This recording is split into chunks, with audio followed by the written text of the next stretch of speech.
काही दिवसांपूर्वी सातारा जिल्ह्यातल्या कराडमध्ये एका तरुणीला एका अनोळखी व्यक्तीकडून एका व्हॉट्सॲप ग्रुपवरती ॲड करण्यात आलं।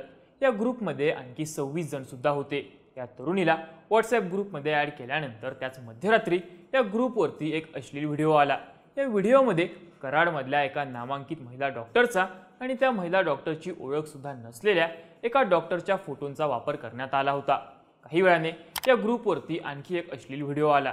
त्यामध्ये एक तरुणी होती आणि तिचा ओळख नसलेल्या तरुणासोबत अश्लील व्हिडिओ तयार करण्यात आला होता। व्हिडिओत दिसणाऱ्या तरुणीला काही वेळापूर्वीच या व्हॉट्सॲप ग्रुपमध्ये ॲड करण्यात आलं होतं। ज्या ग्रुपमध्ये आपल्याला ॲड केलंय त्याच ग्रुपमध्ये आपला अश्लील व्हिडिओ बघून या तरुणीला धक्का बसला। तिनं पोलिसांमध्ये धाव घेत तक्रार दिली आणि कराडमध्ये एआयच्या मदतीनं सुरू असलेलं सेक्स स्कॅन्डल जगासमोर आलं, ज्याचं कनेक्शन निघालं पंजाबसोबत। हे सेक्स स्कॅन्डल नक्की आहे काय? यात एआयचा वापर कसा होत होता? या सेक्स स्कॅन्डलचा उद्देश नेमका काय होता? सगळी स्टोरी जाणून घेऊयात या व्हिडिओतून। नमस्कार, मी चैतन्य आणि तुम्ही बघताय बोल भिडू। 20 मेच्या रात्री कराडमधल्या या तरुणीला व्हॉट्सॲप ग्रुपमध्ये ॲड करण्यात आलं आणि काही वेळातच तिचा अश्लील व्हिडिओ याच ग्रुपवरती आला। तिला या ग्रुपवरती ॲड करण्यात आलं होतं अनोळखी व्यक्तीकडून। अश्लील व्हिडिओमध्ये तिचा चेहरा सुद्धा अनोळखी व्यक्तीसोबत जोडण्यात आला होता। या व्हिडिओवरती मजकूर लिहिण्यात आला होता, सोबतच त्याला अश्लील आवाज सुद्धा जोडण्यात आले होते। हे सगळं केलं होतं एआयचा वापर करून। हा प्रकार घडल्यानंतर या तरुणीने ज्या ज्या लोकांचे अश्लील व्हिडिओ तयार करण्यात आले होते त्या सगळ्यांचा शोध घेऊन पोलिसांमध्ये तक्रार देण्याचं ठरवलं। या तरुणीनं तक्रार नोंदवली आणि अश्लील व्हिडिओचं हे रॅकेट समोर आलं। कराड शहर पोलीस स्टेशनचे वरिष्ठ पोलीस निरीक्षक राजू तहसीलदार यांनी दिलेल्या माहितीनुसार कराड पोलीस ठाण्यामध्ये 2 महिला डॉक्टरांची एक तक्रार आली होती। आरोपीने या महिला डॉक्टरांचे अश्लील व्हिडिओ बनवून ते व्हॉट्सॲप ग्रुपवरती शेअर केले होते।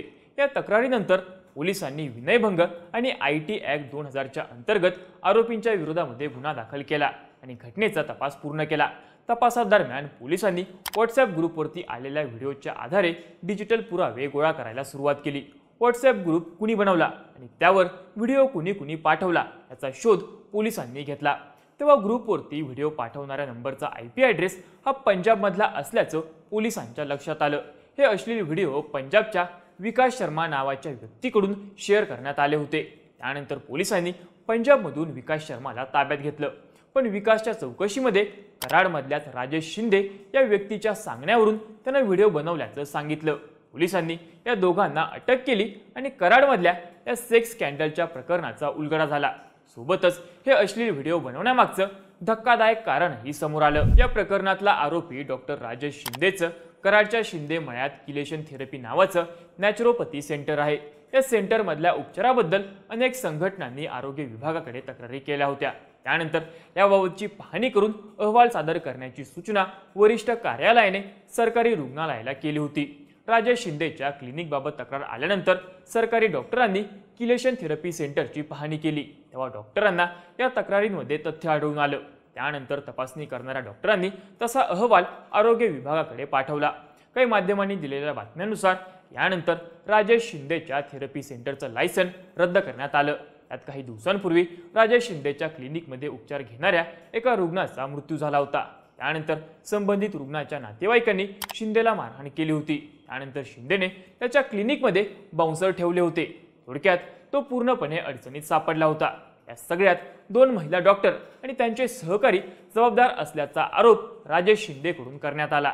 त्यामुळे त्यानं ठरवलं या महिला डॉक्टरांना आणि त्यांच्याशी संबंधित लोकांना त्रास द्यायचा। मग शिंदेनं एक प्लॅन आखला आणि त्यात पंजाबमधल्या विकास शर्माची मदत घ्यायचं ठरवलं। मूळचा पंजाबचा विकास शर्मा आणि कराडचा राजेश शिंदे या दोघांची ओळख काश्मीरमध्ये नॅचरोपॅथीचं शिक्षण घेत असताना झाली होती।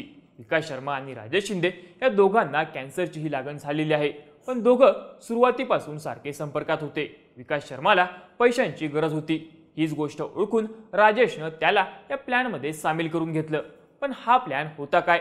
तर राजेश शिंदेनं ज्या महिला डॉक्टरांना त्याला त्रास द्यायचा होता त्यांचे फोटो सोशल मीडियावरून जमा केले। त्यानंतर त्यानं हे फोटो विकास शर्माला पाठवले आणि एआयचा वापर करून याचे अश्लील व्हिडिओ बनवायला सांगितलं। या बदल्यात राजेश शिंदेनं विकास शर्माला पैसे सुद्धा दिले होते। मग विकासनं एआय वापरून या फोटोजना अश्लील व्हिडिओजमध्ये बदललं। या 2 महिला डॉक्टरांसह काही तरुण सामाजिक कार्यकर्त्यांच्या फोटोचाही वापर केला। व्हिडिओ जनरेटरमध्ये प्रॉम्प्ट देऊन हे अश्लील व्हिडिओज तयार केले। मग राजेश शिंदेनं हे सामाजिक कार्यकर्ते 2 नामांकित महिला डॉक्टर यांचे नंबर विकासला पाठवले आणि विकासनंच व्हॉट्सअप ग्रुप तयार करून हे व्हिडिओ त्यावरती शेअर केले। हे पोलिसांच्या तपासात उघड झालंय। या व्हिडिओचा वापर करून या महिला डॉक्टर्सची आणि सामाजिक कार्यकर्त्यांची बदनामी करायची, ते सेक्स स्कॅन्डलमध्ये सहभागी आहेत असं दाखवायचं आणि त्यांना धमकवायचं हा राजेश शिंदेचा प्लॅन होता। पण त्याआधीच पोलिसांच्या तपासात हे सगळं प्रकरण उघडकीस आलं आणि राजेश शिंदे आणखी अडचणीत आला। सध्या पोलिसांकडून शिंदे आणि शर्मा या दोघांचे मोबाईल फोन जप्त करण्यात आले आहेत।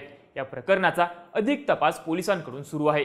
विकासने कोणत्या AI तंत्रज्ञानाचा वापर करून हे व्हिडिओ बनवले, आपल्या क्लिनिकचा निगेटिव्ह अहवाल देण्याचा राग सोडून या प्रकरणामध्ये आणखी कोणता वेगळा अँगल आहे का, या सेक्स स्कॅन्डलच्या प्रकरणाला आणखी कुणी बळी पडलं आहे का, या प्रश्नांची उत्तरं आता पोलीस तपासातून समोर येणार आहे। सोबतच AI तंत्रज्ञानाचा अशा पद्धतीने होणारा चुकीचा वापर टाळण्यासाठी ठोस उपाययोजना करण्याची मागणी सुद्धा केली जाते।